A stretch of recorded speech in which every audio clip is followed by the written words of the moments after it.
हरियाणा के मुख्यमंत्री मनोहर लाल ने गुरुग्राम में आबकारी और कराधान विभाग हरियाणा की एक मुश्त व्यवस्थापन वन टाइम सेटलमेंट योजना का शुभारंभ किया। सुबह 10 बजे से सेक्टर 44 स्थित अप्रैल हाउस में हुए कार्यक्रम में उनके साथ उप मुख्यमंत्री दुष्यंत चौटाला भी मौजूद रहे। मुख्यमंत्री मनोहर लाल ने योजना की शुरुआत की। आम जनता के सहयोग के लिए विवादित मामलों को सुलझाने को समाधान योजना की शुरुआत की गई है। अब तक 1 दर्जन से अधिक योजनाओं पर काम हुआ है। अभी एक इसमें और सुविधा दे रहे हैं कि मान लो किसी को लगता है कि मेरा टैक्स ज्यादा है, मैं एक साथ नहीं भर सकता, उसकी भी एक सुविधा दे रहे हैं।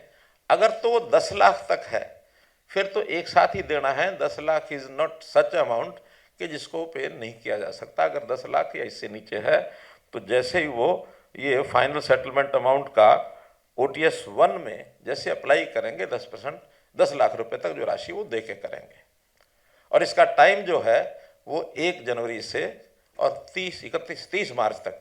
31 शायद इसलिए रखा होगा, संडे होगा। अच्छा, 90 डेज रखा है, तो 90 डेज 30 मार्च को समाप्त होते हैं। तो 1 जनवरी से और 30 मार्च तक 10 लाख रुपया जमा करा करके और आप फ्री हो जाओ।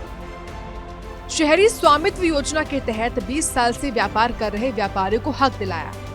जब GST लागू किया गया उस वक्त GST का विरोध किया गया, लेकिन आज GST व्यापारी वर्ग के लिए सबसे बड़ी सुविधा है। नोटबंदी जैसे कदम उठाकर समानांतर चल रही इकोनॉमी को मुख्य धारा में लाया गया। प्रति व्यक्ति टैक्स कलेक्शन में हरियाणा बड़े राज्यों में पूरे देश में सबसे आगे है। आज अलग अलग तरह के 7 टैक्स की समस्याओं का समाधान कर स्कीम की शुरुआत की जा रही है। डिस्प्यूटेड टैक्स, अगर डिस्प्यूटेड टैक्स में अगर अमाउंट 50 लाख रुपए तक है तो उसका 30% और अगर 50 लाख से अधिक है तो उसका 50% तक भुगतान करना होगा। अनडिस्प्यूटेड टैक्स, अगर अनडिस्प्यूटेड टैक्स जिसकी कोई अपील नहीं की गई है उस पर कोई भी पेनल्टी और ब्याज नहीं लगेगा। 50 लाख से कम की राशि होने पर 40% और 50 लाख से अधिक राशि होने पर 60% का भुगतान करना होगा। डिफरेंशियल टैक्स, इस कैटेगरी में कुल राशि का 30% का भुगतान करना होगा। 10 लाख रुपए तक के भुगतान की राशि एक किश्त में देनी होगी। 25 लाख रुपए तक के भुगतान की राशि के लिए 50% की 2 स्लैब बनाई जाएंगी। 25 लाख से अधिक की राशि होने पर 40-30-30 की और 3 स्लैब बनाई जाएंगी। पूरे देश में ईज ऑफ डूइंग बिजनेस में हरियाणा अग्रणी राज्यों में है। गुरुग्राम और उसके आसपास का इलाका व्यापार के लिए मोस्ट प्रेफर्ड डेस्टिनेशन है। व्यापारियों के कल्याण के लिए हमेशा हरियाणा सरकार तत्पर है। इससे पहले भी व्यापारियों के नुकसान के 2 महीने में हरियाणा सरकार भरपाई कर चुकी है।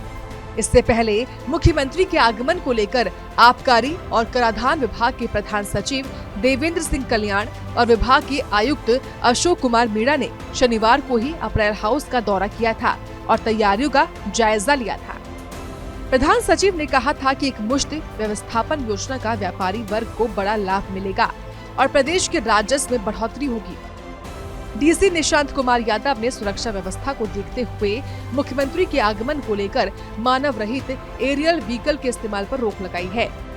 मुझे प्रदेश में कहीं भी प्रदेश के अधिकारियों की कंप्लेंट नहीं आई। किस्सा हिसार से आया था, उसमें भी सेंट्रल गवर्नमेंट के अधिकारी पाए गए। हमारे ऑफिसर ने बड़े अच्छे तरीके से प्रदेश को कैसे सशक्त बनाया जाए उसके प्रति काम किया है। मैं पूर्ण सभी को नव वर्ष की शुभकामनाएं देता हूं और आज इस वन टाइम सेटलमेंट स्कीम जो अगले 3 महीनों के लिए आपके बीच में प्रदेश सरकार लेकर आई है उसकी शुभकामनाएं देता हूं और यही उम्मीद करता हूं कि जॉइंटली जैसे प्रदेश की तरक्की में आज तक आपका सहयोग रहा है, आगे भी आप इसी प्रकार से हमारा सहयोग करते रहेंगे। प्रदेश में इस योजना के लागू होने के बाद व्यापारी वर्ग को काफी फायदा होगा। पहले व्यापारियों को मुनाफे के आधे से ज्यादा हिस्सा टैक्स से भरना पड़ता था, लेकिन वन टाइम सेटलमेंट योजना का शुभारंभ होने के बाद से व्यापारियों को फायदा तो पहुंचेगा ही और इसका लाभ आम लोगों तक भी पहुंचेगा। सूर्या समाचार के लिए गुरुग्राम से नीरज अंबावता की रिपोर्ट।